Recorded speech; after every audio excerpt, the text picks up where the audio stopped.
In our number one story on the countdown, how can we ever miss you if you won't shut up? Or put another way, why don't you at least consider shutting up, since talking only makes things worse? The you in question, Governor Sarah Palin, Joe the plumber, and yes, even the ex-call girl, Ashley Dupree. Good grief. Governor Palin first, who now actually faces an ethics complaint because of her talking.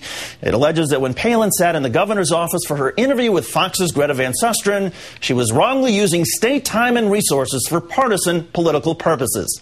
But not to be outdone, Samuel J. Wurzelbacher, otherwise known as Joe the plumber, granted a long interview to a school newspaper, the Tufts Daily. He complained about the treatment of Sarah Palin by Senator John McCain. The campaign is trying to throw Sarah Palin under the bus. They are trying to allude to the fact that she is the reason that John McCain might have lost this election.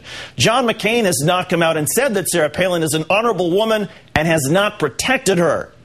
But Senator McCain has, in fact, defended Governor Palin. I'm so proud of her, and I'm very grateful that she agreed to run with me. She inspired people. She still does. And look, I couldn't be happier with Sarah Palin. And let's not forget Congresswoman Michelle Bachmann of Minnesota. How could we? Just last night on Hannity and Colmes, she denied to Alan Colmes what she had said about then-candidate Obama and others in Congress. You've said you were concerned during the campaign that Obama had anti-American views, and you said the news media should do a penetrating expose and take a look at the views of the people in Congress and find out if they're pro-America or anti-America. Actually, that's not what I said at all. No, I'm reading your exact quote. What I said. It's an urban legend that was created. But Ms. Bachmann, just like Joe the plumber, should learn about that whole videotape thingy. What I would say is that the news media should do a penetrating expose and take a look. I wish they would. I wish the American media would take a great look at the views of the people in Congress and find out, are they pro-America or anti-America? I think people would love to see an expose like that. Meantime, the call girl that got former Governor Eliot Spitzer in so much trouble has spoken with People magazine. Ashley Dupree explaining her former profession. This wasn't any different than going on a date with someone you barely knew and hooking up with them. The only difference is I can pay my rent.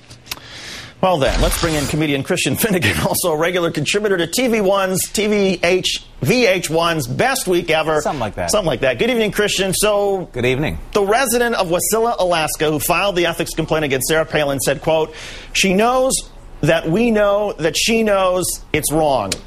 Has Governor Palin sort of rubbed off on her state's citizens? Yeah, that and old episodes of The Honeymooners, apparently. I feel compelled to defend Governor Palin here because, the woman needs something to help fill up her schedule. Because when you're a governor of Alaska, there's no such thing as like a busy work day. I mean, she was gone for 2.5 months, but other than a rise in the moose population, nothing changed a whole lot. So she's doing some little personal work on company time. You might send emails or manage a fantasy football team. She's trying to jumpstart the culture war of 2012.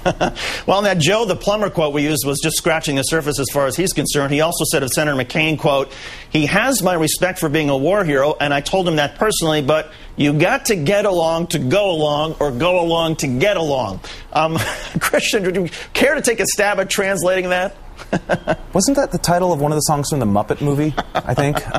Honestly, when you consider this interview source, I don't think we're going to have Jay the P's folk wisdom around too much longer. I'm sure the Tufts Daily is a great publication, but 3 weeks ago, Newsweek was banging down his door 10 days before Joe Plumber grants an exclusive interview to the Penny Saver circular you get at the grocery store. Joe also said that Sarah Palin shines too much to be vice president. Oh, so that's it. She was too bright. Oh, she's too bright, yes. Yeah, our wings have melted. Get a room, Joe. Seriously. I imagine that Joe the plumber spends most of his days, imagining Sarah Palin in an American flag bikini, hand-washing the hood of, a Trans Am or something. It gets kind of creepy at a point. Joe the plumber also said he was not trying to be a country music star or the next Bachelor, whereas Ashley Dupree told People magazine, quote, "I want to do music, to do fashion." Hey. Your analysis? That is the kind of entrepreneurial can-do spirit that has made America great. I mean, lots of young people say they want to do music or do fashion, but are they willing to do Eliot Spitzer, okay? Unless you're out there having sex with balding narcissists who always look like they're wearing eyeliner, you're not really giving it your all. Finally, Congresswoman Michelle Bachmann, she really thinks that she can convince people that what she actually said is an urban legend. Yeah. I don't know. I'm at Hardball Tapes in D.C., which I guess takes care of the urban part. The only urban legend Michelle Bachmann should concern herself with is what might happen if she stares into the mirror and says the words Chris Matthews 3 times. Spooky stuff. Yeah, and yet she never gives up. What's with her? I mean, she just keeps going. She has no shame. She's the Energizer bunny of lack of dignity. That doesn't even make sense. Well, comedian Christian Finnegan of VH1's Best Week Ever. We appreciate you coming on, and have a good night. Toodaloo. Okay. That will do it for this Wednesday edition of Countdown, but this, of course, has been a very busy day in the world of politics. A lot to talk about with Senator Hillary Clinton. There's also, of course, that announcement that Tom Daschle, the former Senate Democratic leader, has agreed to take on the job in the new Obama administration as the Secretary of Health and Human Services. He will play a key role in the Obama administration shepherding health care. A lot to talk about tonight. The Rachel Maddow Show is up next. I'm David Schuster, in for Keith Olbermann. Thanks for watching.